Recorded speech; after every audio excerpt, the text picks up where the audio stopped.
This conspiracy was foredoomed to failure. At the same time that the emperor learned of it, he learned also that all the conspirators had been arrested and brought to trial. Nevertheless, the daring of the attempt, carried out at the very seat of government, made a remarkable impression on him. He was not reassured as to its consequences, nor convinced that the government held all the guilty parties and all the threads of the affair in their hands until 3 or 4 more dispatches had come in. There were no private letters of that date, and so we knew of the affair only from the emperor, who spoke of it as insignificant, the action of a madman. On that particular day, he discussed it intimately with none but the Prince of Neuchâtel. And in that discussion, he did not spare the Minister of Police. He was of the opinion that this incident, a lunatic's undertaking, had few, if any, ramifications. Millet had put his scheme into action on the night of October 22nd, 23rd, by forging orders to the prefect of police, the troops, and the warders of the jails, where the men were held, whom he made his tools, General Lahorie and Guidal. According to the minister, these men, who were themselves deceived by the conspiracy at first, went to the barracks, and the prefect of the Seine, Frochot, was foolish enough to prepare a council chamber for the new government. Colonels Soulier and Rabi and a few other officers had been imposed upon in their turn, and had brought out of their troops, thus making it impossible to arrest the minister and the prefect of police. The former had been taken in his bed, while Millet went to the quarters of the commandant, General Hulin, who offered resistance and had his jaw shattered by a pistol shot. However, Colonel Laborde and certain other officers, recovering from their first surprise and seeing how few the conspirators were, put themselves at the head of some troops and released the minister of police and the prefect from confinement. From that moment, the government regained the control it ought never to have lost, and the 3 conspirators were arrested. At Paris, that incident was hardly noticed. By 10 o'clock in the morning, order was everywhere restored. According to the reports made to the emperor, the conduct of the prefect of the Seine, M. Frochot, was blameworthy, and later information confirmed this opinion. The Minister for War took a different view of this conspiracy from the Minister of Police.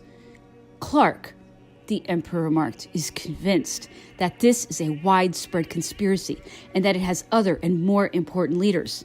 Savary says the opposite. At first, the rumor of my death made everyone lose his head. The Minister for War, who parades his devotion to me, did not stop to put on his boots, but for running to the barracks to take the oath to the King of Rome and get Savary out of prison. Only Hulin showed any courage, and only Laborde any presence of mind. The behavior of the prefect and the colonels is beyond understanding. What reliance, he added bitterly, can one put on men whose early training does not confirm them in principles of honor and loyalty? I am disgusted at the feebleness and ingratitude of the prefect and of the colonel of the Paris regiment, one of my old soldiers, whose fortune I have made. These early particulars made the emperor eager for the next dispatch to discover the result of the inquiries they were conducting. This revolt, he said, cannot be the work of one man. On the way to Pnevo, November 7th, he was repeatedly asking me if I couldn't see the courier. The details that came in confirmed what the Duke of Rovigo had reported. General Clark, however, continued to see behind this incident a widespread conspiracy, and it was his reports that occupied the emperor's mind. The behavior of those involved in the affair so exasperated him that he talked of it continually. Rabba is a fool, he said to me. A mess of print with a seal on it would take him in, but Frochot is a man of brains and quick intelligence. How was he tricked and dragged into it? He's an old Jacobin. The Republic must have tempted him again. He is used to revolutions. I don't suppose this one surprised him any more than the 10 he's seen already. My death may have seemed quite probable to him, and he would consider how to keep his post before he thought of his duty.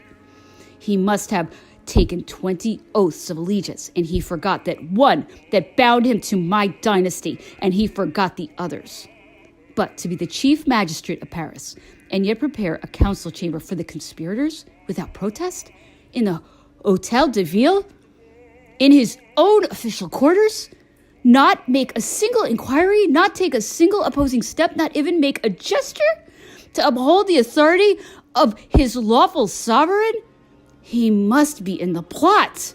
Such credulity would be incredible in a man like Frochot. Cambassiere and Savary made a great mistake in not having him arrested. He is more of a traitor than Millet.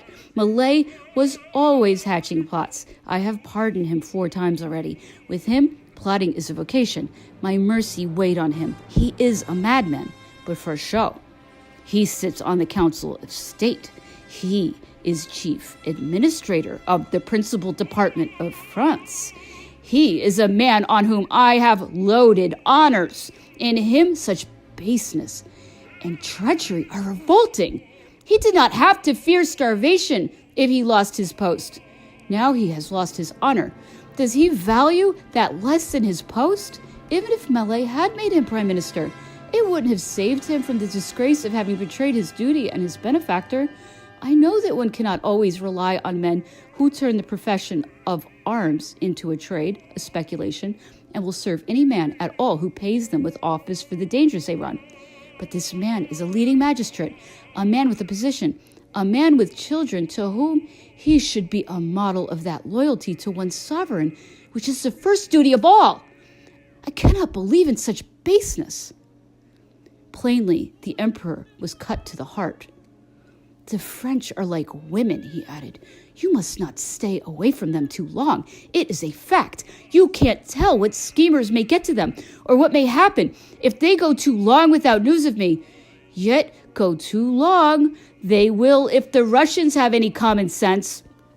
Judging by other remarks that the emperor made to me, and by what he said to Duroc and Berthier, who repeated it to me, he had revised his opinion about the Minister of Police and understood perhaps better than it was understood in Paris how Rovigo came to be surprised and carried off, even though the conspiracy had been conceived and executed only by Millet. Clark continued to suspect the existence of conspirators in all ranks, and the name of Frochot, now compromised, gave some weight to the emperor's mind to this opinion also. The Prince of Parma, Cambassiere, and the Duke of Rovigo were fortunately of the opposite opinion. The latter continued to represent La Horry as a dupe who knew nothing of the affair until they came to fetch him from prison. The reports of the prefect of police and of several others were to the same effect.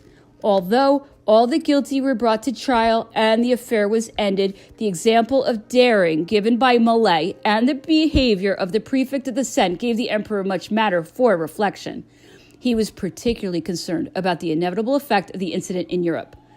The demonstrable possibility of such an attempt, even though its outcome had also shown it could not succeed, seemed to him in itself a serious blow to his authority, a source of trouble, and further attempts on the part of a few hotheads in English pay. At Paris, he would have forgotten the matter in a day, at 600 leagues distance, and at a moment when the world might be for some time without news of him or of the army, the affair was bound to cause anxiety. Other intriguers might be tempted when they saw what one man, his plans laid in the solitude of his prison, could achieve within a quarter of an hour of leaving it with no help but a false rumor, and in the heart of the capital, under a stable government and an alert administration. Such were the thoughts which crowded upon the emperor's mind and upon ours. And our circumstances were bound to give them added importance. The news of grave events which arrived to beset the emperor and Mikhailevska have interrupted my account of the military dispositions which he ordered. He had directed the Duke of Belluno to recapture Polotsk and had announced his own intention of taking up a position at Smolensk. On the 6th, the emperor, as part of this plan, had moved Eugene off the route and sent him towards Dukovchina so that he could later find himself in line. But Platov was following Prince Eugene, and Kutuzov, and we learned at Smolensk, was marching parallel with us. by Ermakova towards Yelnya. For several days, the emperor had discussed his plan of going into quarters at Smolensk. But on that day, he announced openly that the army would do so at Vitebsk and Orka. On the 7th, we were at Pinuvo. The cold is becoming more and more intense, but everyone thought we were coming to the end of want, and so to the end of our worst misfortunes, when we reached the stores of Smolensk and the quarters that the emperor promised. Every face looked brighter. The sight of a consignment of provisions on its way from Smolensk to Ney's rear guard reminded us of happier days and happier outlooks. It lifted the hearts of the most discouraged. Everyone believed there was plenty at Smolensk, and that we were making harbor. The emperor most of all flattered himself with this idea and spoke of it several times. He already imagined his army in line.